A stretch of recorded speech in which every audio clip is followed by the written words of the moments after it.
سوچنا چاہیے، فیصلہ کرنا چاہیے کہ ہماری راتوں اور ہمارے اس مہینے میں اور رمضان المبارک کے پہلے مہینوں میں کیا فرق رہتا ہے، کیا تبدیلی آئی ہے۔ اگر یہ تبدیلی آئی ہے تو پھر رمضان مبارک ہے، پھر رمضان کیا ہے، مبارک ہے۔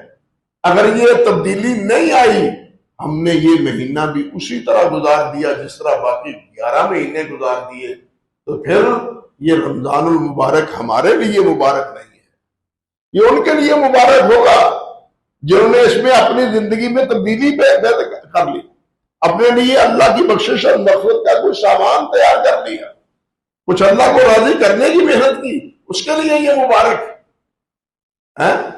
لیلۃ القدر مبارک ہے نا، لیکن کس کے لیے؟ کس کے لیے؟ جو رات کو عبادت کرتا ہے، جو سو کے گزارتا ہے، اس کے لیے مبارک ہے۔ لیلۃ القدر کتنی بڑی فضیلت ہے، خیر من الف شہر، لیکن کس لیے؟ کہ یہ 1000 مہینے کی عبادت سے بہتر اس ایک رات کی عبادت۔ مسئلہ تو عمل کا ہے، صرف رات فضیلت کی ہے، اس کا حصول کیا ہے، وہ عمل ہے۔ اگر ہم عمل نہیں کریں گے، عمل کا اہتمام نہیں کریں گے، تو یہ نہ لیلۃ القدر ہمارے لیے مبارک ہوگی، نہ ہی یہ رمضان المبارک ہو، نہ ہی رمضان المبارک ہو۔